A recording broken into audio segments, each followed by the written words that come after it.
Seth's right there, huh? Yeah. Well, we'll see how good Seth's coming along.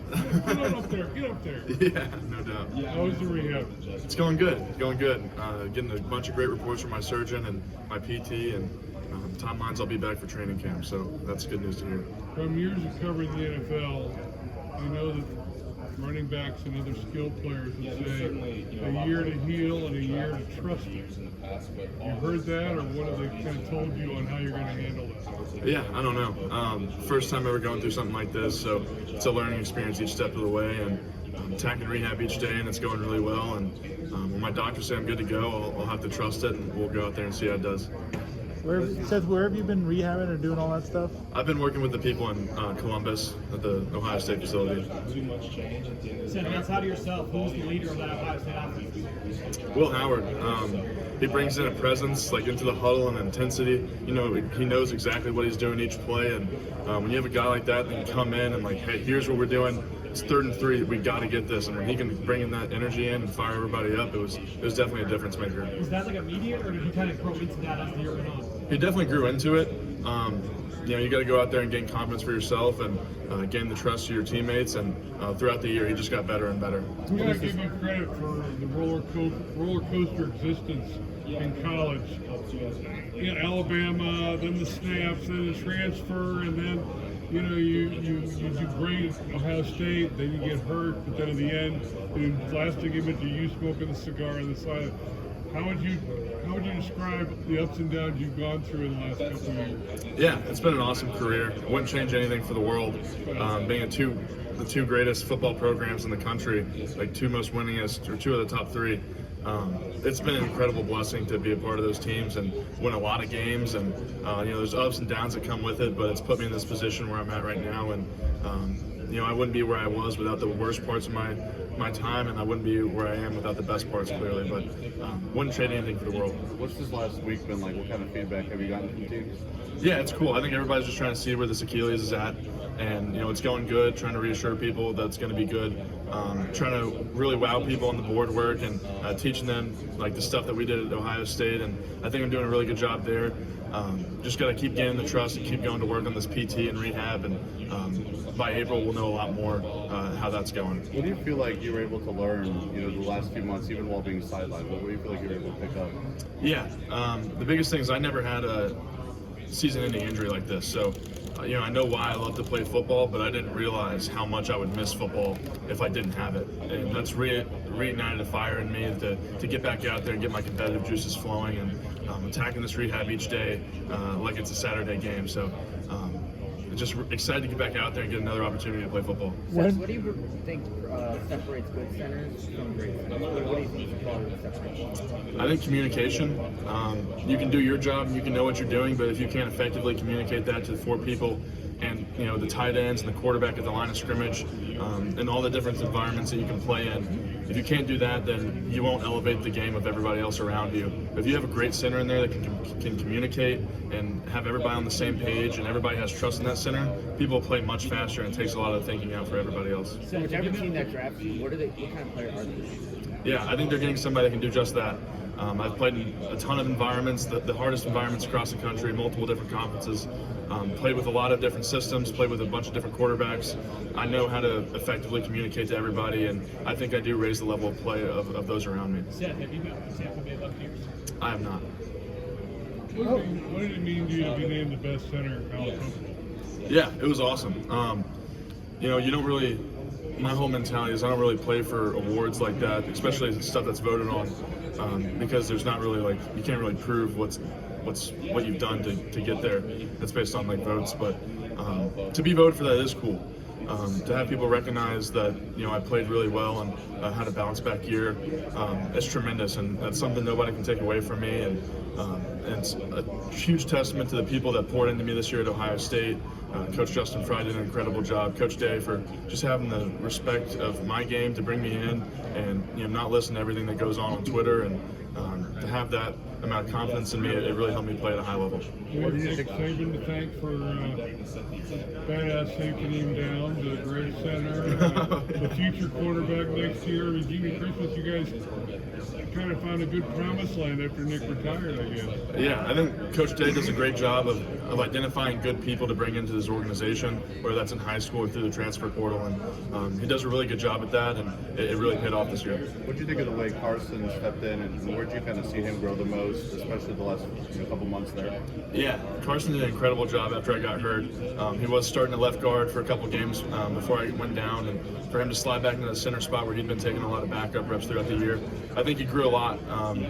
You know, he worked on his technique, he worked on effectively communicating, and just having the confidence to go out there and do it. I think that year, those 10 games where he kind of sat behind me and learned from me was really beneficial for him in that sense, to just go out there and get better without the pressure of having to perform on each Saturday. So by the time he got to step in, he was an incredible distance away from who he was. How big of a leader do you think he's going to be on this 2025 team? Yeah, he has to. He's been in the fire. He started, probably 18 games now in his career. That's a pretty veteran starter over the course of 2 years. So, and especially at that center spot, he'll be able to bring a lot of people along with him, and he'll definitely be the tip of the spear of that offense. Were you surprised the guard rotation worked as well as it did? Yeah, I mean, I think those guys played their best football in the games. You know, Luke Montgomery stepped up a ton because he wasn't even in that rotation early on in the year. It was always, Tegra, Carson, Donnie, and Austin Servell, and he was kind of that odd guy out. So he just got to sit back, progress, keep going to work each day, and when he got out there in the game, he actually had to go full speed and do it. He played really well. How important are these interviews for you this week since you can't work out? Yeah, I mean, that's the only thing I am doing. So the medical stuff is important. Can't really control that, just going to rehab and doing what I'm supposed to do. Those interviews is where I can shine and prove to these teams, because they've probably heard that I'm a smart dude, but I have to prove just how smart and really what separates me from the rest of the guys in this class, and that's all I can do, so that's all I am doing. How do you do that? How would you describe your emotions going through How would you describe your emotions going through the injury that you did and watching your teammates and your brothers? Yeah, I was distraught because as soon as you do that, you don't know what the future holds. I didn't know if I was going to be standing here doing this. I didn't know if I'd ruined my team's dreams of continuing on that playoff run because we had already lost Josh Simmons, and I know once you start losing starters like that, it's hard to keep going. So the first couple of weeks were really tough on me. I was glad to go see us go out and beat Indiana. The next week was hard because I feel like I could have helped in that the Team Up North game. But to see them really take that next step in the playoffs and have those 2 extra weeks to gel in between the Big Ten championship game week and the couple off weeks that we had, it was just incredible to be a part of that. I stuck around and I was helping in the meeting rooms and helping out at practice a lot, more for me than for them, because I couldn't not be around and be around those guys, because those are definitely my brothers, and I know that's cliche, a lot of people say that, but the amount of love I have for the dudes in that room is unbelievable. Have you met formally with the 49ers by chance? I have not. What have teams talked to you about? Have they mostly talked about you playing center? They talked about guard spots as well. Just what's because you all played center in college. Yeah, I started every single game at center in college. Every single one of these teams has curiosity, hey, have you even played guard before? And I have in practice. I've worked at it. I think I could easily slide over and play guard. Probably take a little bit of development and learning the new angles, but I think I'd pick up on it quick. Seth, going back really quick into the film room, what you're trying to show teams, how do you separate yourself in that aspect when every other prospect probably also do the same thing? How do you separate yourself? I think they make you drop some plays, so I try to pick good plays that take a lot of explanation, and I install it like I'm the offensive coordinator. I drop every single guy on the field what he's doing, and really try to impress these guys with the amount of knowledge I have, because it's different than walking up saying, hey, I can find where the mic is, but if I can tell you what every single person on the field is doing, it really shows that I know what I'm doing and where I fit in that puzzle. Where did you learn that kind of work habit, that mental side? Where did you learn to bring that to the table, how important that is? Yeah, I've been working with A.Q. Shipley over some Zoom calls, and I went out to Phoenix and worked with him, and he's a longtime veteran in the NFL, assistant offensive line coach for the Tampa Bay Bucks, and he's just given me a tremendous amount of knowledge to kind of how to demonstrate that. I've played in a ton of different schemes. I had all the schemes at Bama, went to Chip Kelly's offense at Ohio State. more of a pro style like numbering system. And I've had a ton of offensive line coaches. I've had like 4 offensive line coaches in my 5-year career, so I've learned from a ton of different people.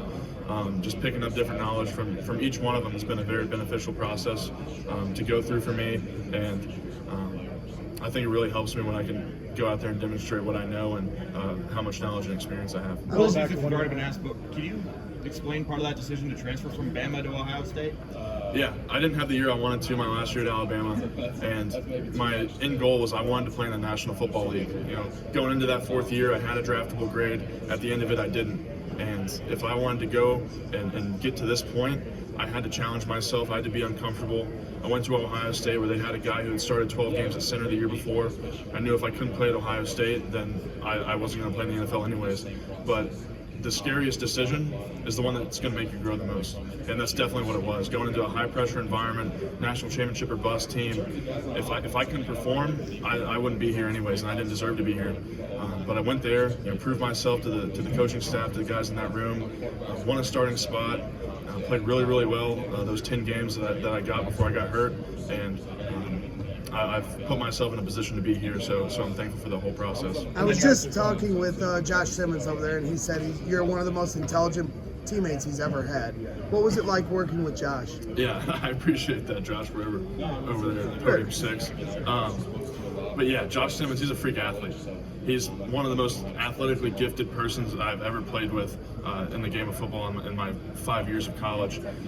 Being 310 pounds and being that explosive, that powerful, have that type of bend, upper body strength, he's everything you'd want in a left tackle in the National Football League, and he can go out there and go athletically toe-to-toe with anybody in the league. When you were in Chicago playing at Wrigley Field, your experience in the city, what did you think? I don't know how many times you've been in Chicago, but how much you enjoyed. I know that playing at Wrigley had to be a unique experience. Oh, it was unbelievable. I had never done anything like that in my career, and playing in Wrigley was awesome.